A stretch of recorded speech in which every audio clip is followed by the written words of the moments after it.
everybody. How are you doing? It's a privilege to be able to open the scriptures together once again. And as we are opening the word, I'm going to let you know that it's kind of difficult to keep track in between the online audience and what happens in person on Sunday and Sunday mornings. I'm trying to do my best to keep them all together and to be feeling like that we're not missing, that we're not two different churches, that we are one. And last Sunday, it was a privilege to be able to have communion together and see how the body is moving, is doing different things, different activities to reach the lost, to minister those that are new in town, to minister those that are in need, minister those that are inside here. And it's exciting. It's exciting to see the movement. It's exciting to see the growth that is happening. But as we are approaching Thanksgiving time and Christmas time, I know that everybody starts feeling this sense of anxiousness. And as we are working together in the book of Nehemiah, and we're probably finishing Nehemiah in this week, so I just want to do like a freeze moment to analyze how did Nehemiah was able to endure pressure. And in Nehemiah chapter 6, in the in-person service, we were focusing on the fact that we all kind of feel a lot of kind of pressures inside of us, but it comes from people from outside. So sometimes it's the enemy. Sometimes we try to find what the enemy is doing here and there. And we see that Nehemiah has been having multiple moments when he has to face Sanballat, Tobiah, and Geshem, and there are threats, there's blackmail involved, there is all kinds of things. But I think that one of the things that hurts us the most is when we feel betrayed from the inside. And in that, when we all would like to have a team behind us that is growing with us, and all of a sudden we don't understand why sometimes people have interests that are against the body and do things that are dumb sometimes. And we are like, why? Why the thing that I had? So the question is many times, how do I endure with this? Is this even worthy an effort to be done? And this is what Nehemiah is facing. If we read the end of verse 9 of chapter 6, he is praying, but I prayed, now strengthen my hands. He's feeling the pressure. He's feeling that his energies are being drained. I don't know you, but there are moments in our life when we feel that there is pressure, but we cannot really realize where the pressure is coming from. We feel drained. We feel like we are sapped of energy. No matter how much we sleep, no matter how much we eat, it feels like there is energy draining from me, and I don't know where is this thing coming from. And when we feel the pressure, what we like to do is to quit, is to do whatever we want to do, but not to be able to focus. It doesn't lead us to focus on the things that help us to go forward. And in verse 10 of chapter 6 says, one day I went to the house of Shemaiah, son of Thaliah, the son of Mehetabel, who was shut in as his home. Let's put a pause here. We don't know if it's just because what is going on there. It seems to be looking like there's an important person that everybody should know, and all of a sudden he's naming who this person is and going to his house to see what's going on. And it seems that the expression of shut in at his house is not because he's not able to move, but he is like hiding. And he says, let's meet in the house of God inside the temple. Let's close the temple doors, because men are coming to kill you. By night they're coming to kill you. But I said, should a man like me run away? Or should one like me go into the temple to save his life? I will not go. Wow. Is this amazing? Because if anybody will hear the words, there are people coming to kill you. They're coming to kill you tonight. the instinct is to retrieve, to go, to hide, to do whatever. In fact, even in scripture we have many other places where people are being threatened to be killed and they go away. What in the world makes Nehemiah be able to go forward? He has something that we don't see. He has some either information or ability or the empowerment of the Lord to be able to go forward. But how do you know when it's time to make one decision or the other one? How do you know when it's time to move forward and push and press? And when do you know that it's the right time to be able to retrieve, to say, okay, enough, and to move out? That is the key for all of us. So he says, I'm not going to do that. I'm going to go forward. I'm not one of those that shies away. And by the way, he is not being dumb. He knows what he's doing and he's consciously moving forward. And so then verse 12 says that I realized that God had not sent him, but that he had prophesied against me because Tobiah and Sanballat had hired him. He had been hired to intimidate me so that I would commit a sin by doing this, and they would give me a bad name and discredit me. So he prays, remember Tobiah and Sanballat, oh my God, because of what they have done. Remember also the prophetess, Noadiah, and the rest of the prophets who have been trying to intimidate me.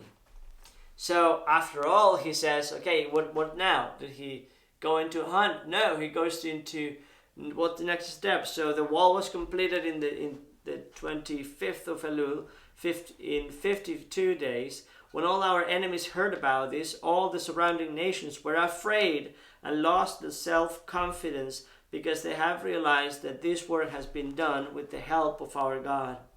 Also in those days, the nobles of Judah were sending many letters to Tobiah, and replies from Tobiah kept coming to them. For many in Judah were under oath to him, since he was son-in-law of Shechaniah, son of Arab, and his son Jonahanan had married the daughter of Meshullah, son of Beriah. Moreover, they kept reporting to me that his good deeds, and that he was telling him what I said, and Tobiah sent letters to intimidate me. After the wall has been rebuilt and I set the doors in place, the gatekeepers and the singers and the Levites were appointed. I put in charge to Jerusalem my brother Hanani, along with Hananiah, the commander of the citadel, because he was a man of integrity and feared God more than most men do. And I said to them, the gates of Jerusalem are not to be opened until the sun is hot.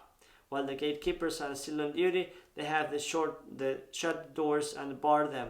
Also appointed residents in Jerusalem must guard some of their posts and some near their own houses. Now I'll pause right there, simply because I find interesting that he is looking also, when he appoints others, he is looking for others have integrity and fear of God. When you're moving forward to follow the Lord, that's what you need. We are all in need of people that are walking in integrity and fear the Lord. Those are the two things most important in the service to the Lord. Integrity and fearing the Lord. Why? Because the pressure is going to always be there. We know that the enemy is trying to push back on what the Lord wants to do. So if Nehemiah would not have had his sense of purpose and sense of direction of where he was going clear, he would have probably gave in to the pressure and said, okay, I'm done. Nobody pays me enough to do this work. How many times have you said that? Nobody even pays me enough to do this work. Nobody even cares about what I do. I put so much time here. Who cares about this? So all of a sudden we are tempted to look more into the inside of what we are feeling and jump from there. And even if you fight, if you jump, you get stuck on the feeling, in the last feeling that you had. So how do I move from this sense of pressure, the intimidation, and the temptation to quit that will lead me to good places? Because you either do this good or not good. And many times when the pressure comes, we just want to quit. We just want to quit in your job. You just want to quit in the ministry that God has placed you. And there's nothing less that I want to be known as a pastor. I don't want to be putting anybody in a position that they don't want to be at. I don't want to be pushing people to accomplish an agenda. What I want to do is to be able to train others to be able to sense and hear the voice of the Lord and to respond to His calling in our lives with true honesty, with integrity and fear of the Lord. Because we are called by the Lord. Like Colossians chapter 3, verse 1, this is the passage that came to my mind this week as I was praying for the church. It says, "Since then you have been raised with Christ. Set your hearts on things above, where Christ is seated at the right hand of God. Set your minds on things above, not on earthly things, for you have died, and your life is now hidden with Christ in God. When Christ, who is your life, appears, then you will also appear with Him in glory." So I want to urge you that no matter where you're at right now, you will have pressures from outside. If not, just turn on the media. It's going to be so many people trying to make you do this or that. You're going to have videos everywhere, messages everywhere, and comments everywhere that will try to steer you to do one thing or another one. Why? Because everybody is going like bananas trying to do something.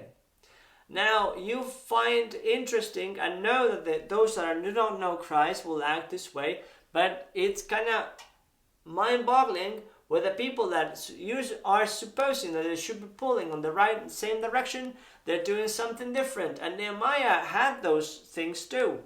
Not everybody that calls themselves followers of Christ or being of the people of God are always consistent to what they say. Don't ask me why, but there are. There are everywhere. And the question is, how do you distinguish one from the other one? Well, you will know them from their fruits. This says the Lord, from their fruits you will know them. And you will know that in this case that Nehemiah's people were trying to steer him to fly away and to quit, were not precisely thinking about the well-being of Nehemiah and the finishing the work. They had other projects in their minds, their own safety probably, their own interests in mind. So Nehemiah is able to go forward simply because he knows that his purpose is not earthly, that his orders were from the Lord.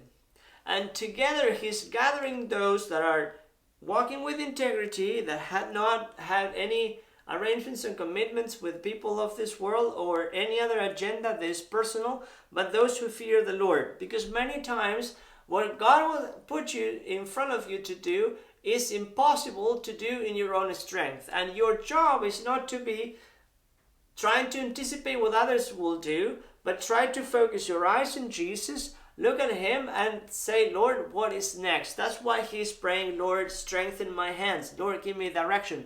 And in the middle of the pressure, he's not just going to a corner and hiding away. He's facing forward the opposition and the challenges ahead, and keeps plowing forward, moving forward, and responding in honesty to the Lord, knowing that His calling is a worthy calling. So I want to urge you that you fix your eyes on Jesus. Then may your strength will come from the Lord, and you will know that the best place to get control of your life is by holding up your own life and placing your life at the feet of the Lord. Whoever will lose his life will find it, said the Lord. So just fight the urge to build your own kingdom. Fight the urge just to try to escape from the pressure, because the pressure that God is putting in your life right now is meant to make you grow. So notice one of the things that we already said, that if you are experiencing pressure in the places that God is placing you, He is working in you. And I want you to stop trying to anticipate what others will do. Focus your eyes on Jesus. that if you are struggling in the ministry that God placed you to and you have not had an answer yet, if you quit right now because you find that the pressure is too high, or you're quitting right now because you're angry with somebody and you leave without having the okay from the Lord, or the situations resolved with those that you are upset with, you will leave with resentment. That will leave you to stay in there and then look back and wonder what would have happened if I would have moved forward. Now, you move away, but you take the pain with you. And that is not good. You're taking the pain with you wherever you go. You might not feel that pressure, but the sting still is in you. That happens when you escape from things that are happening in front of you, and you take the approach or either go to fight those people that are messing up with you, or trying to escape from all the mess. There is no one right answer. The answer always comes from what the Lord is doing in us and through us. The answer comes, the ability to respond well to the pressures comes from an ability to draw from the Lord. And one of the things that Jesus always did was to take his disciples aside, even when in the midst of ministry complexities and pressures and opportunities to serve others, he would go away and retrieve and be alone with the Father. So I want you to do the same. How have you been doing this week in the times of silence with Jesus? In the times of growing into being acquainted with the presence of Jesus. Thomas Merton said, solitude is to be preserved, not as a luxury, but as a necessity. Not for perfection, but for simple survival in the life that God has given you. The call that God has given you has gonna have times of pressure. I don't want it to be living like as avoiding pressure at all costs, but being able to grow and mature in the Lord. Grow big roots that will help you to grow and sustain the growth and be consistent and grow in integrity with Christ. There is a non-Christian author, it's called Rory Vaden. He says, our brain is not programmed for success. It's programmed for survival. So no wonder that when you're going into stress moments, your only thought process is, how do I get out of here? What's the easiest way to ease all the pain? And I want to ask you this because I've been reading another book, and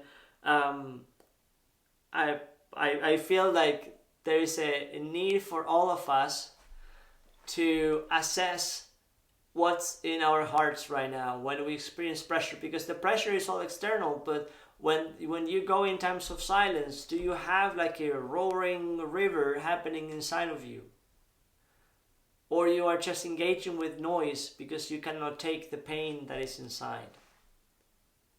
Sometimes we look for quick fixes, but I believe that the answer is by going to the Lord, seeking the Lord, and developing a habit to be with Jesus. In the book Deeply Formed Life by Villodas says this: one could argue that discomfort with being silent before God just might reveal how unfamiliar we are with God. That is not my desire. I don't want it to grow unfamiliar with the presence of God, because I believe that our call is not just to be 1.5 hours together in person and that be it, but our call is to grow in Christ, that may our eyes be fixed on Jesus. Why?